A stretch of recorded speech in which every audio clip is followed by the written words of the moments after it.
Conservatives like us support the free market, and for good reason. The free market works.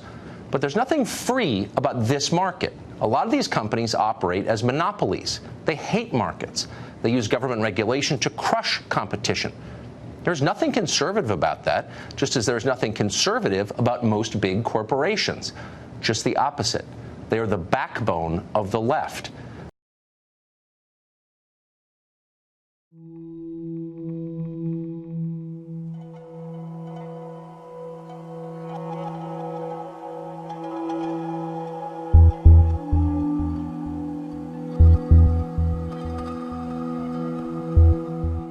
You were just coming off of Pride Month, where almost all of the big companies were applying some sort of rainbow flag or having some sort of ad, being involved in Pride Month. It's almost like an arms race, because if other companies are doing it and you don't, let's say you're a brand of beer who doesn't participate with any kind of Pride ad campaign and Budweiser does, then the question becomes, well, are you against Pride? Are you against LGBT folks or LGBT rights? And so it's really an unusual and unique phenomenon, and there's an awful lot of mimicry going on. But here's the thing. I don't think these companies are doing so because of government per se. In other words, I think they're leading. I think we can learn something here from Michael Malice in his book where he talks about the cathedral and these sort of viewpoints that are coming down from on high, generally in universities. I think that has very much infected corporate America as well. So, of course, there's plenty of hypocrisy to go around. In other words, all of a sudden, Tom, all of our friends on the left are not so worried about corporate power.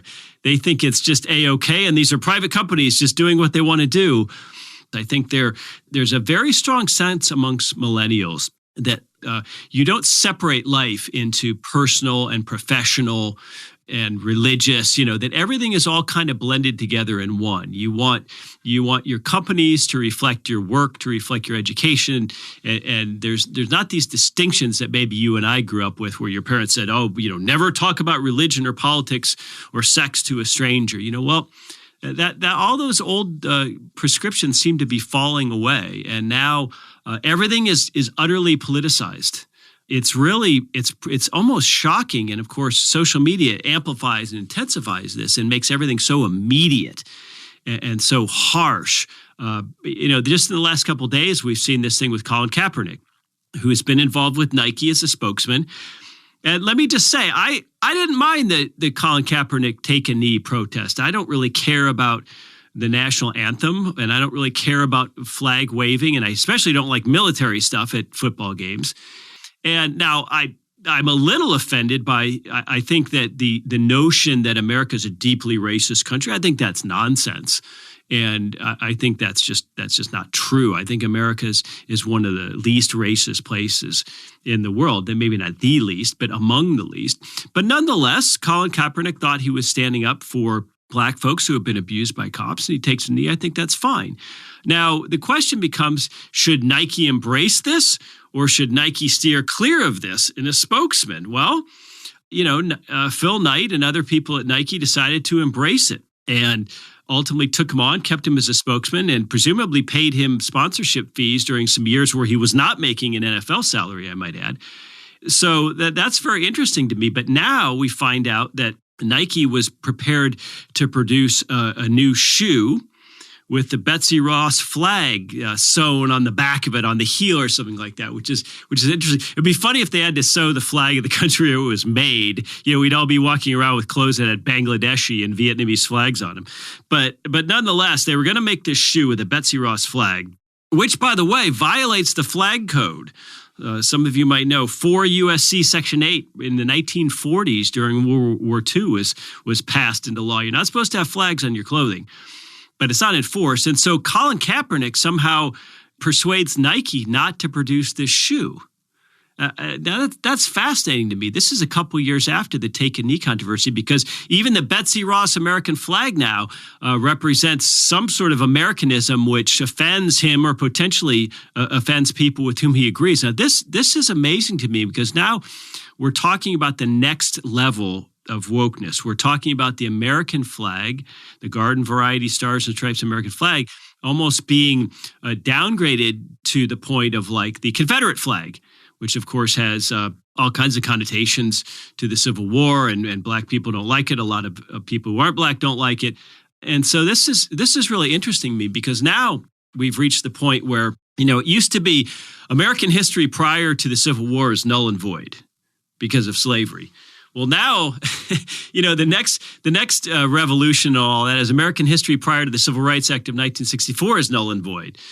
So now what's next? I mean, if we can't have American flags on a shoe, and the fact that a company like Nike, I mean, we're not talking about some minor company here. We're not talking about a pillow manufacturer who advertises on Sean Hannity's show. We're talking about an iconic American brand. I mean, Nike is up there with Levi's and Harley Davidson and Coca-Cola. And yet they have taken a side on this. And there's going to be a lot of right-wing sort of yeehawism over the next 2 days, 3 days, however short the news cycle is now before we forget everything and rush to the next thing, where a lot of people on the right are going to say, screw you, Nike. I'm never buying another pair of Nikes.